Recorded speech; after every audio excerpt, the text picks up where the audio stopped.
to'ygizing dedilar. Payg'ambar sollallohu alayhi xurmolardan olib yer ekanlar. Shu xurmolarni borib ishlab qiynalib men uchun olib keldingmi dedilar Payg'ambar sollallohu alayhi vasallam.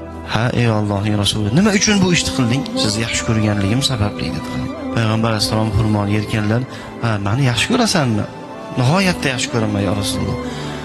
Agar dedilar Payg'ambar alayhisalom, meni yaxshi ko'radigan bo'lsang, qiyinchiliklarga, mashaqqatlarga, faqirlikka, musibatlarga tayyor turgin.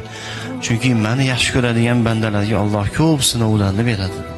Meni yaxshi ko'rgan bandalarga Alloh shunaqangi faqirona, haqirona, oddiy sodda hayotni beradi. Boshiga musibatlar tushadi. Moli bilan sinov beradi, joni bilan sinov beradi. Mana shunaqangi qiyinchiliklarni beradi dedilar azizlar. Shuning uchun bir inson masalan musibatlar to'xtamayapti bir insonning boshiga. Qaysi ishni boshlasa yurmayapti. Qorni och qolyapti kerak bo'lsa.